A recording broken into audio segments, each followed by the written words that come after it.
Hi everyone, this is Saul Sunforge for Dungeons and Taverns. How's everybody doing today?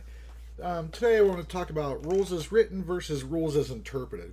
Rules as written are basically you follow the rules that are directly in the book, as if you were following the instructions of any game, board game that you played. Um, Hasbro is the ones that write those. Rules as interpreted, it means, it's up to everybody's opinion. Everybody's going to have a different opinion on what the rules mean. And there's pros and cons to each one. With rules as written, as I said just a little bit ago, the rules are written by Hasbro, the people who make Monopoly and Clue and all those types of games. And so a lot of people don't really agree with all their rules, but it's you're following. It's concrete. You're following something that is for sure. It's a definite thing. It's written down in the book, and it's a really nice guideline to have those rules written in a book for everybody to follow. Everybody has access to the same rules, the same book, and with rules as interpreted, everybody's interpretation of the rules are going to be completely different. You're going to have different interpretations according to different DMs. But I also like rules as interpreted because it allows you to come to a consensus, sort of, as a group. As long as your DM, kind of allows that to happen. But it allows you to come to a consensus on decisions that aren't really necessarily covered in the book, or the book doesn't very much explain well, or at all, which happens quite often because, like I said, it's a game made by Hasbro, so they don't really know too much of what they're doing. Now, there's a third one called house rules. House rules, think of it as if you're playing Monopoly and you have a rule that all the taxes go to the middle, and when you hit that free parking, you get all that money. That's a house rule, actually. So in D&D, house rules are created by dungeon masters, and oftentimes it's to make the game a lot better, to run smoother, and you can do a lot more things when you have these house rules. My personal house rules that I have, when you hit the enemy's AC, it does a glancing blow. So you roll your dice to do your damage because you did hit, but since it's a glancing blow, you half the damage. And that's for the enemies as well as the players. And most of my house rules I try to make so that they don't benefit just the players or just the enemies, because I don't feel like that's fair. I try to make all my house rules inclusive for everybody. Another house rule that I have is fall damage. Rules as written, there's a max to your fall damage that you can never exceed, which I think is incredibly silly. A fall from 500 feet is much more lethal than a fall from, say, 85 feet.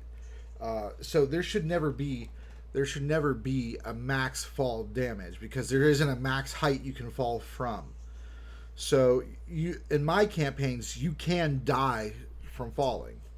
And you very well will the higher up you are. I don't cap the fall damage. I also make it so that if you fall in, like, say, for instance, lava, you're not able to just take a little bit of damage and try to hopefully get out of the lava. You're freaking dead. If you fall in lava, you're dead. I'm sorry. I know it's a game, but I don't give a crap. I almost said a different word, but I don't give a crap.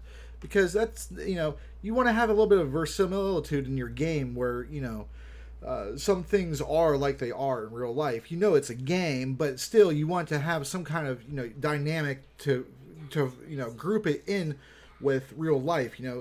That's how people think. You compare your experiences, your real life experiences, and that's how you go. So that's just a quick little video for today. I know I haven't made videos, terribly consistent. I've been trying to release them still, but, I have a split party in the campaign, so I'm making 2 separate maps and 2 separate sessions. My vehicle is still down, in case you cared about that. I've had engine problems now for 3 months and not been able to dash, and I've just had a lot of things going on. So I appreciate you all for sticking with me. I see I got some new subscribers. That's amazing. I love and appreciate every single one of you for watching.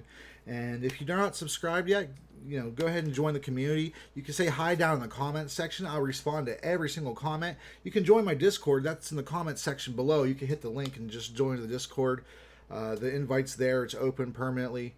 I moderate it and make sure that it's all good, and nobody's really causing trouble. I have a pretty good community, and also when you join the Discord, you'll get updates on Resnium, my world that I'm working on, and my system that I'm working on with it, uh, exclusively for the game. And you could probably get in on the campaign. There's a few slots still open. I still have three. I could do three at the most, probably more slots open. So if you're interested in that, go ahead and join the Discord. Leave me a comment there and let me know that you might be interested. And I'll give you a little bit of details on what the game, kind of the generics about it and things like that. And if you want to join, then I'll let you know closer to the date, and you'll be able to join and play with us over on D Live is where we play. We upload it to YouTube, of course, and you can watch the Dirty 20 here. I got the old episodes and the current episodes, and I'm going to bridge them together when I'm uploading more old episodes than the new episodes. So eventually it'll tie together. So you can see where the party came from and where they're at now. And then you'll be able to compare and see how the campaign has changed over time. Because I know, this is like a show, I guess, or whatever, but it's really a teaching tool. I'm doing this more as a teaching tool to help enhance your game and your play. So thank you so much for watching. I'm Saul Stoneforge. Have a great day.